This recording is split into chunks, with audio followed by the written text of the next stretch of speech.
Are Arsenal starting to feel the pressure? Are Manchester City cranking through the gears?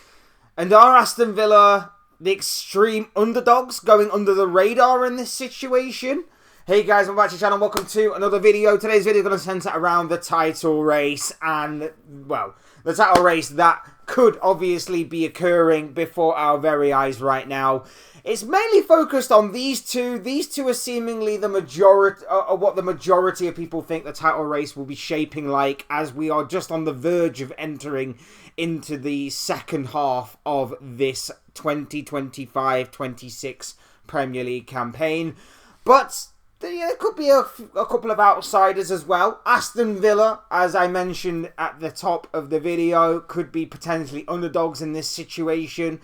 Is everybody ruling out the likes of Chelsea and Man United and Liverpool? Probably, but stranger things have happened. But for me, it's mainly about these two, and we are going to touch a little bit on Aston Villa as well in this video. But before going further discussing all of that stuff along with the title picture and much more, I would like to remind you all to please like the video and also subscribe if you are new. Both things will always and forever be greatly appreciated. And of course, I encourage you all to get involved in the comment section down below. Use and abuse that section, people, and talk to me on this very topic at hand. I'd love to know what you guys have to say on this, so please do get involved. And without further ado, we're going to get on with the conversation ourselves. We're talking Arsenal, Man City, Aston Villa, the title race, the title picture for the Premier League season 2025-26. Look, I'm excited by this because not so long ago I thought that this title race was pretty much done and dusted. I thought Arsenal, no one was catching Arsenal. I didn't really see a world in which Arsenal could bottle it yet again. But here we are in the middle of December and we've seemingly got a bit of a title race on our hands. I know it's still quite early to say that, maybe. I know we're not even into the second half of the season yet, but we are getting ever closer to that eventuality.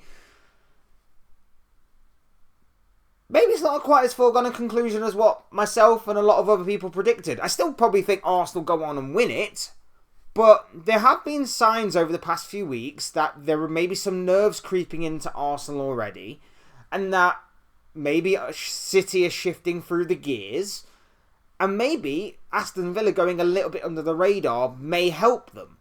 Now, I don't want to instantly disrespect Aston Villa and completely disregard them. So I did think that, given the fact that they are only 3 points behind Arsenal at this current moment of time, at the time of recording, I did feel like it was necessary to include them. But there's no kind of history there. There's no kind of proof that they can continue to perform the way that they are doing. There's no kind of history there that states they can continue to put this kind of title challenge on throughout the course of the season. But with City, there is. With Arsenal, there is at least title challenge after title challenge after title challenge of the past 4 years. So there's something there that Arsenal and City have over Aston Villa, which is why, like I said, I don't want to disrespect Aston Villa at all. And let's face it, given the fact that I'm a Liverpool fan, I'm wanting Aston Villa. I'm rooting for Aston Villa because my club ain't going to do it. Hell, my club ain't going to do it. We're 10 points behind Arsenal right now. I highly doubt we're making up that particular points gap. But if I had to pick a winner, I'm obviously going with the extreme underdog in this situation, and that is Aston Villa. And that's why I would love it if Villa did it, for a number of reasons. Number one, if Villa were to do it, it would be another incredible story in the Premier League. Not quite as, obviously, great as Leicester's was, but still a very great story in terms of another underdog overcoming the odds, overcoming the Titans, and winning a Premier League trophy, even though no one really expected it. And secondly, it would really rub salt into the wound of Arsenal even more that Unai Emery, the manager that they got rid of to replace him with their current manager of Mikel Arteta, was the guy to win the Premier League title before Mikel Arteta was. That's the kind of narrative and story that I would love and desire for this season if my club are not to win it, which, like I say, it doesn't seem like they are. So Let's go Aston Villa! Let's go Villa! Up the Villa! There we go. But let's be real and let's be realistic about it. It's seemingly going to be between these two. It's seemingly going to be either currently top of the table Arsenal, who are 2 points clear of the second place Manchester City. Student versus master. Mikel Arteta, a student and disciple of Pep Guardiola, of course. Could this be Arsenal's year? Now, again, I don't want to disrespect and disregard Aston Villa, but a lot of people are probably going to be choosing these two teams as well. So I thought it's only right that we mainly focus on these two teams until Aston Villa give us a reason later on down the line to make us stand to attention for their title charge, which, like I say, I really hope happens, but I doubt it. I kind of doubt it. I think it will level out over time. I think eventually the number of games will catch up with the squad, the Europa League fixtures on top of the FA Cup starting soon and all of that kind of stuff. So, yeah, I'm kind of keeping it with these two for now. Over the weekend, what we saw was an Arsenal side which seemingly hit a bit of a nervous patch in their game against Wolverhampton Wanderers. If it wasn't for a couple of incredible moments of magic from Bukayo Saka, that game could have gone horribly, horribly wrong in what was a very favourable game for Arsenal and what a lot of people were probably expecting them to win. That could have gone horribly wrong if, of course, it wasn't for Bukayo Saka. 2 own goals helped Arsenal towards a 2-1 win, and even then it was in injury time. Wolverhampton Wanderers managed to equalise very late on in the game, and everybody was thinking there, Wolves have managed to take a point off Arsenal. The Premier League title race has just had a massive spanner thrown into the works there. And then, of course, Bukayo Saka cross. A Wolverhampton Wanderers defender heads it into the back of his own net. He had to try and do something. Gabriel Jesus was lurking in the penalty area, so he had to do something. But unfortunately for him, unfortunately for Wolves, their battle was brave, it was valiant, but it just wasn't enough to get something from their game against Arsenal. Arsenal eventually got the job done, and it was a Champions win. We've said that multiple times over the years with multiple different teams, title challengers and obviously title winners alike, that it doesn't matter necessarily in certain games how you play, as long as you manage to somehow, some way get over the line by hook or by crook with 3 points. And that's exactly what Arsenal did. But you'd be lying if you said that there weren't some nerves, there weren't some tension, there weren't some unnecessary created tension. It's a game that saw top versus bottom, an Arsenal team that were thriving against a Wolverhampton Wanderers team that hadn't even won all season, and yet Arsenal made hard work of it than they really needed it to be. Was that a sign of nervousness, of tension creeping into Arsenal's game, even at this somewhat early stage in a title race? Potentially. Was it a case of maybe injuries catching up with them? I'm not using that as an excuse. It's just that they have had a fair few injuries, like a lot of other teams have. But maybe Arsenal's squad depth wasn't as quite as proven as what a lot of people were imagining it to be. Again, I'm not saying it is or it isn't. I'm just throwing these questions out there as potential points to think about. And then on the other side of the coin, you've got Manchester City. You've got Pep Guardiola. Slightly hit and miss at the beginning of the season, but they seemingly have found their groove right now. And this weekend, I was kind of sure that Arsenal would be extending their lead at the top of the table. I was not expecting things to be as you were in terms of, Man City still maintaining that 2-point gap behind Arsenal at the top of the table. I was expecting Palace to get something from their game against City, whilst Arsenal were going to wipe the floor with Wolves. What ended up happening was Arsenal didn't exactly wipe the floor with Wolves, but still managed to win. But City managed to wipe the floor with Crystal Palace. Now, it was a case of basically clinical finishing on City's part that won them the game.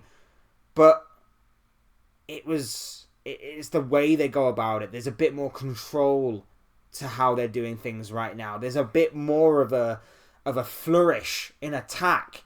There's a bit more of a clinical edge in attack. And it's not just Erling Haaland, because I have questioned a lot this season that if Erling Haaland isn't scoring, who is picking up the slack elsewhere? Who is obviously taking that bull by the horns and going, you know what, I'm going to be the guy to get us across that finish line. I'm going to be the one to create. I'm going to be the one to assist. I'm going to be the one to make something happen, score goals, that kind of thing. I'm going to take the weight off of Erling Haaland's shoulders because he can't do it week after week after week after week after game after game after game after game. Someone's going to have to do it. And you know who stepped up these past several weeks? Phil Foden. Phil Foden is resurrected and reborn, ladies and gentlemen, after about 12 to 18 months of not seeing the best of Phil Foden. The guy is seemingly back and amongst us once again. He is back scoring goals. He's back creating. He's back doing what Phil Foden does best, which is running the show. And I'm not just trying to say that to gas him up or anything like that, but he was incredible when he's on form. And right now, he is on form. He is helping Erling Haaland to spearhead their title challenge this season. Because as I said earlier, if Haaland wasn't doing it, City weren't doing it. Now, it seems that others are starting to arrive at this particular party. Another one that has seemingly arrived is Ryan Cherki. Past few weeks, this guy has been excellent. This guy has been creating. He has been absolutely just adding that skill, that flair, that creative wisdom. Absolutely superb. I said in the summer, this guy is one to watch. This guy is one to watch. And I didn't know how quickly he would be one to watch. Still relatively young. Obviously, you've got to get used to a new league, a new club. And obviously, we know how Pep kind of bleeds his players in. He kind of puts them in, and then he takes them out, and then he puts them back in, and he does the okey-cokey with them, and whatever. But the past few weeks, alongside Foden, have found this really good tandem between them. Really, really good. And obviously, when you've got Haaland, when you've got Doku this season, who has been much improved. I know he didn't play the other day, but much improved from Jeremy Doku as well this season. City are starting to crank through the gears, in my opinion. They still look a little suspect defensively, but there has been a bit more control these past couple of weeks. So we'll see if obviously that continues. We'll see if they can find some consistency in that regard. But there is no doubt in my mind that City are slowly starting to wake up. And that should be ringing alarm bells for Arsenal. Obviously, focus on yourself. Obviously, focus on what you're doing. Because as long as you do what you're doing from now until the end of the season, you've got nothing to worry about. You're in the ascendancy. You're in the driving seat. But of course, City have been here and done it before. They've been the ones that have either been leading or chasing. And eventually, they've managed to get the title at the end of it.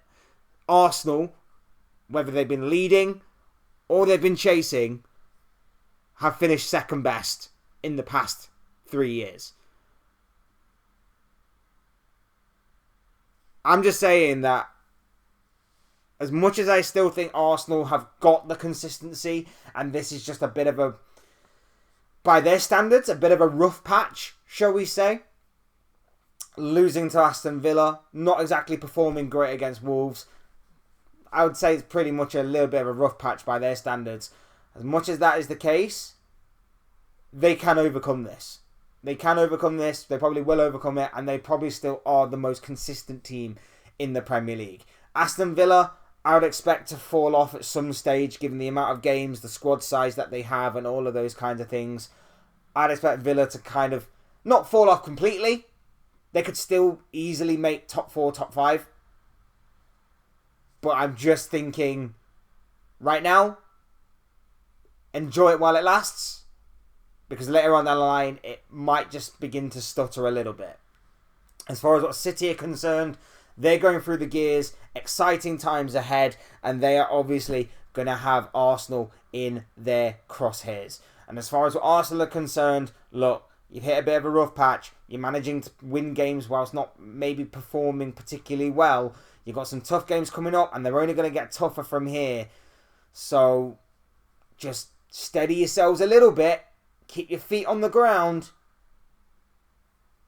But your team can definitely push through those particular barriers. Look, I'm looking forward to this, even if my team isn't in it to an extent. I would love it if my team was competing, but, you know, we're not.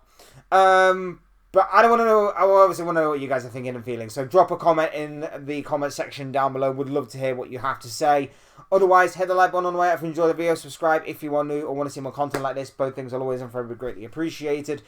And as always, thank you all so much for watching and listening. I've been Fletch. This has been another Fletch Talks video. I would see and speak to you all again soon in another video or live stream or whatever it may be. Cheers, guys. Thanks for watching. Take care of yourselves. Enjoy the rest of your day. And I'll speak to you again very, very soon.